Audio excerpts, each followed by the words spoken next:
بسم اللہ الرحمن الرحیم۔ شیخ سعدی رحمہ اللہ تعالیٰ کے بارے میں علماء اکرام فرماتے ہیں یہ اللہ کے بڑے ولی گزرے ہیں اور انہوں نے بہت سی کتابیں لکھی ہیں، اور ان کی لکھی ہوئی کتابوں میں سے ایک کتاب گلستان۔ اس گلستان کے بارے میں علماء اکرام فرماتے ہیں کہ جس شخص نے گلستان نہیں پڑھی گویا کہ وہ عقل مند نہیں۔ اب اس گلستان کتاب کے اندر ایک حکایت لکھی ہوئی ہے۔ وہ حکایت یہ ہے کہ ایک وقت کا بادشاہ تھا، بہت زیادہ بیمار ہو گیا۔ اب اس کی صحت یابی کے لیے بہت سے طبیب آئے، لیکن اس کو صحت نہیں ملی۔ تو اسی طرح ہوا، بادشاہ کو ایک نکارہ تجربہ کار ظالم شخص نے کہا کہ آپ کسی شخص کو اپنے اوپر قربان کریں، اور بہتر یہ ہوگا کہ ایک معصوم بچہ ہو جس کو ذبح کیا جائے۔ بادشاہ نے وزیر کی طرف اپنا چہرہ کیا اور اس سے مخاطب ہو کر کہا کہ کیا ہماری سلطنت میں کوئی ایسا ہے جو مجھ پر اپنی جان قربان کر دے؟ بادشاہ نے کہا کہ دیکھنا پڑے گا۔ دیکھا گیا اور مفتیان اکرام سے فتویٰ لیا گیا۔ مفتیان اکرام نے کہا کہ ایک بادشاہ پوری رعایا کی، پوری سلطنت کی حفاظت کر رہا ہے، اور جب ایک شخص گویا کہ اگر بادشاہ پر قربان ہو جائے تو اس میں کوئی حرج نہیں۔ فتویٰ دے دیا، قاضی نے فتویٰ جاری کر دیا۔ اور جب فتویٰ جاری ہوا تو جو وزیر تھا اس نے سلطنت کے اندر ایک گھر ڈھونڈا۔ اس گھر کے اندر بہت سارے بچے تھے، یعنی ان کا کافی بڑا خاندان تھا۔ تو اس خاندان کے اندر میں سے ایک بچے کو منتخب کیا گیا، اور جب اس بچے کو منتخب کیا گیا تو ایک وقت مقرر کیا گیا کہ اس وقت کے اندر بچے کو قربان کیا جائے گا۔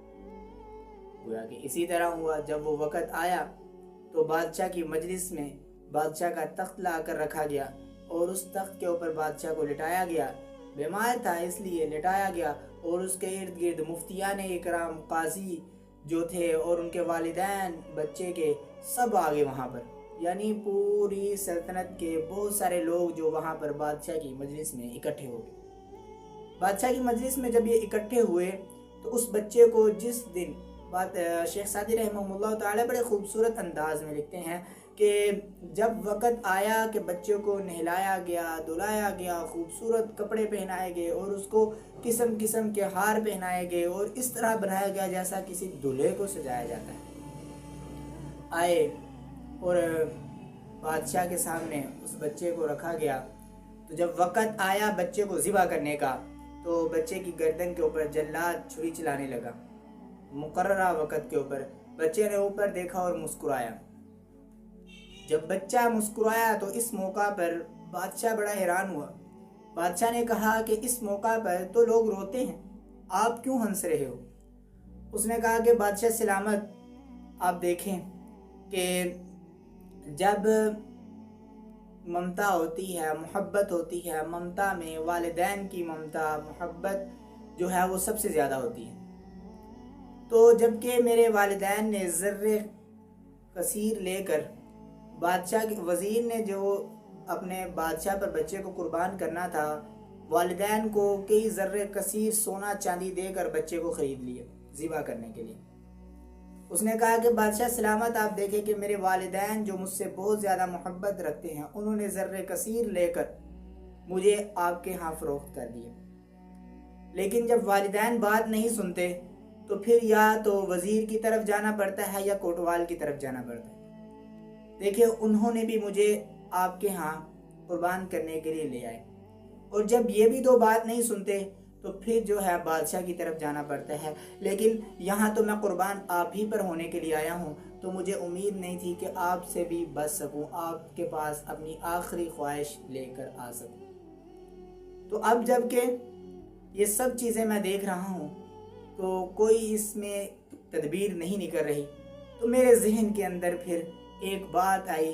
میں نے اللہ کی طرف دیکھا اور کہا کہ اے اللہ، تجھے اللہ کہنے والے، تیری بڑائی بیان کرنے والے جو ہیں، وہ آج میں یہ دیکھنا چاہتا ہوں کہ کیا تو مجھے بچا سکے گا؟ کہ میں صرف اللہ کی طرف دیکھ رہا ہوں کہ جب میری جان بچانے والا نہ بادشاہ رہا، نہ وزیر رہا، نہ میرے ماں باپ رہے، اب میں اللہ کی طرف مخاطب ہو کر کہہ رہا ہوں، کیا میرے اللہ آپ مجھے بچا سکتے ہیں؟ اسی طرح ہوا کہ اللہ بادشاہ نے جب یہ بات دیکھی، بادشاہ نے کہا کہ فوراً سے چھوڑ دیا جائے، اس کو فوراً سے چھوڑ دیا جائے۔ وَإِذَا مَرِضْتُ فَهُوَ يَشْفِينِ، اور جیسے ہی اسی ہفتے کے اندر بادشاہ نے بچے کو چھوڑا، اسی ہفتے کے اندر بچہ جو تھا بادشاہ جو تھا وہ صحت یاب ہو گئے۔